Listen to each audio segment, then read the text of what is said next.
really punish me, but in the super late game, you're depending on that Aldius. Guess what? You have a secondary win condition, even if your Clint is getting focused down in the early game. Yeah, I'm guessing Harley is looking to just get in your face, like even threaten Upatizi. Upatizi? It's just Upatizi doing Teasy things.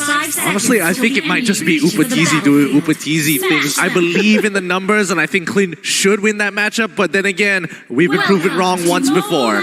We're gonna find out the answer to that question and a whole lot more as this game unfolds. Welcome to the 7th series of today. This is a best of one between Red CANIDS and MALVINAS Gaming. We have eyes on the gold lane. We have eyes on the XP lane.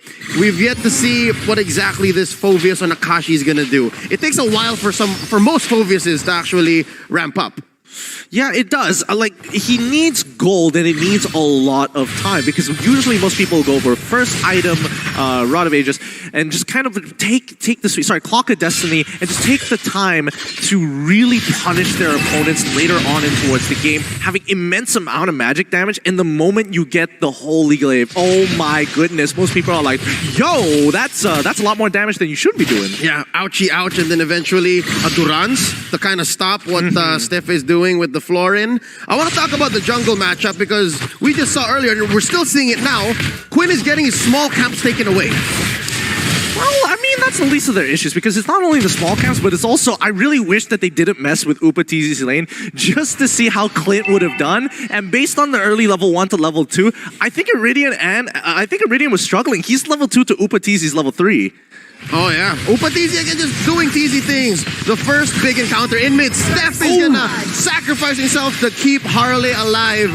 Luna takes first blood. That's brought to you by Razor. Up top, another fight breaking out. Tempest of Blades keeping Quinn down, knocking him up into the air for Akashi to kick right down into the ground. Another one goes over. Luna takes down Sing. Red CANIDS owning the early game here. They have priority on the first hurdle. I like it. I like it. I'm seeing that the Red CANIDS are increasing their tempo, increasing their speed, and more importantly, Luna being the engager and a map opener that they need. None of this enchanter support nonsense. He wants to be face first in that fight.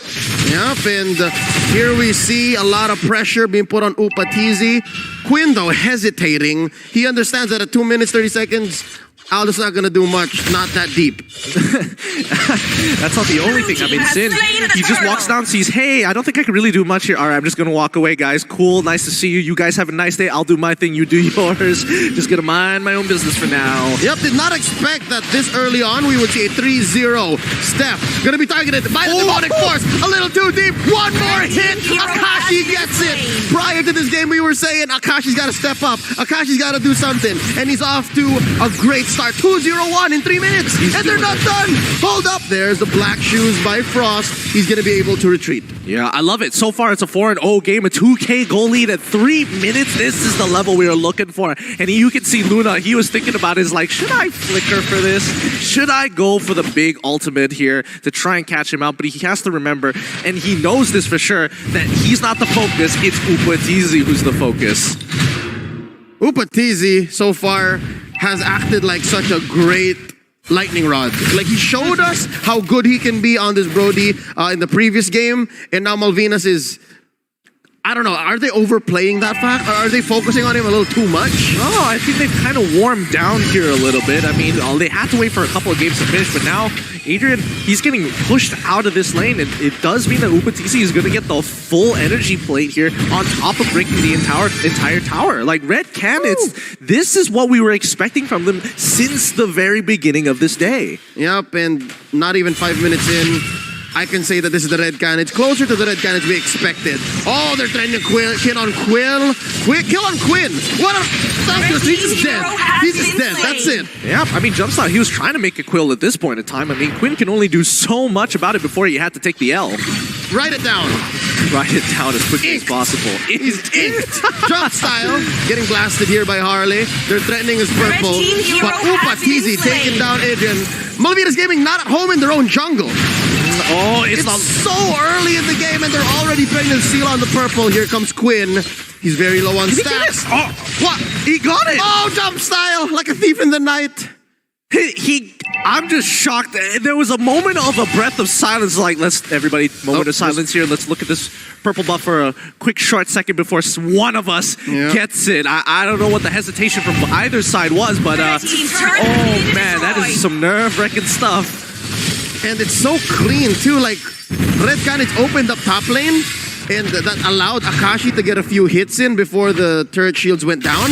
And then Upatizi pushed down bottom. And you're right, I don't think it's just Upatizi, or sorry, it's not just the right hero for the right time. It's just Upatizi took time to heat up, and now he's playing better than ever. Yeah, I mean, the warm-up, he took a while to warm up, but they're looking better than ever, and looks like their attack in the Phobius might not be a good idea. Oh, Luna answers back with an I'm offended for the ages. Tempest of Blades, Stephanie gets knocked up and slammed down. That's 2 for none so far for the Red Canids. Make that a 3 for none. Upatizi taking down Harley. Oh my goodness, absolute domination here for the Red Canids. They even take the turtle as well to top it all off. And we can thank the STB for making it happen. Let's see this battle one more time. Topside Zing in trouble, goes down, and they can't do anything from the side of Malvinas Gaming to back up their boy. It's at the point where Red Canids is saying to Malvinas at every turn, you get nothing, sir.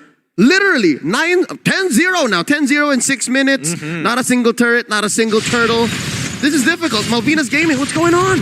Well, I think they've really warmed down. Like, honestly, this could be the ultimate plan for the Red Canids. They're like, okay, if we can even up the score, if we can force down that tiebreaker, we have just body-checked everybody, and now we're just going to put them in body bags. They're able to study, and I guess this is what makes Red Canids the champions from Brazil. They're so good at adjusting, they're so good at evolving on the fly, and yes, this is just the nature of the beast. Best of ones. We really can't go back and try to take the series. So now they're clawing their way into the upper bracket ever closer. Just one more game. This one and then another against Videl. Now there's a fight breaking down in the upper quarter of Malvinas Jungle. Every single buff threatened and sometimes stolen away by jump style. This turret's gonna follow through. Yep, they just have to commit to it. Frost is taking quite a bit of damage here. He Black Shoes out, but it's a really weird engage, and Sing might get punished for it, but Upatizi really making the difference here. Yeah, it took a while. I think it's that weird engage, that angle that you're saying. If Upatizi just said, okay, I'm gonna help take the turret, would have been faster. Well, yeah, that's true. But again, Red Canids just looking to continue to punish, right? It's 7 minutes into the game. They have a 10-0 lead. Not to mention that they are literally 8K ahead of their opponents. You don't get to see that very often, even in MPL standards. Yep, we've never seen it today. This is the largest lead we've seen in Group A so far. And now Frost popping the Black Shoes. Tempest of Blades. Steph thought he could get away from justice. Vindication. Jump style. Serving it up to Frost. Gets the kill. They're gonna threaten this turret. And look at this, jumps out, just letting go of the turtle. He knows it's safe, he's gonna go for the purple. And this last turtle is gonna follow through. And they just cleaned up all the outside turrets. Gideon, they cleaned up house. Red Canids. They really did, and I think this is just like purely to the storyline of the Red Canids there when they are in Brazil, when they were playing MPL Brazil, when they were up against the Kate Stars, man. They had to study them. They were the team to beat, and now they're taking that same experience and applying it to the entirety of Group A. This is flashbacks of their run in MPL Brazil. Their grand finals, they actually came from the lower bracket. Red Canids came from the lower bracket, so the struggle, the climb, they're no stranger to this. That turtle take brought to you by the STB. Last turtle of the game. Lord coming in about 100 seconds. LaFell, statistically speaking, no need to talk about numbers, but what's Malvinas Gaming to do here? How do they claw back? Okay, so let's look at the draft. This is one of the reasons why Red Canids is doing well and Malvinas not so much. Malvinas, they have a lot of skilling heroes on their hands. They have the Lunas. The Lunas needs to farm. She can't rotate that much. Same as the Aldous. He wants those stacks. He cannot really commit too much to the fight unless it's a very favorable fight. And as of right now, with 11-0, there is no favorable fights. So right now, they kind of do have to just wait out to the late game, make sure everyone is killed out, make sure everything is even Steven, and then wait for Red Canids to make a mistake. Oh, look at this. Quinn has built up quite the arsenal. He did not die despite 2 members of Red Canids biting down onto him. Akashi pops the demonic force there. Could not find any more targets. A little too deep into Malvinas Gaming base.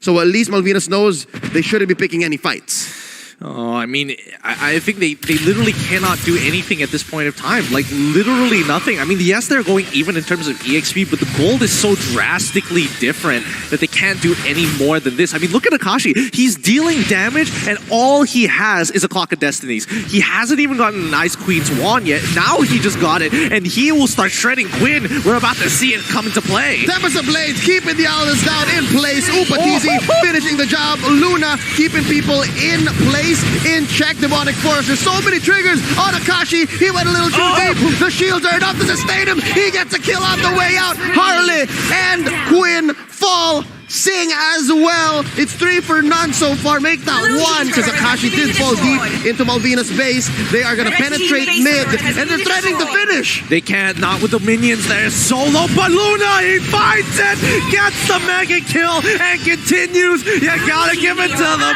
The Red Canids have done it. GG, well played. Just like that. The Red Canids have come to play. You corner them, they will fight back. Luna, he's feeling it, man. He's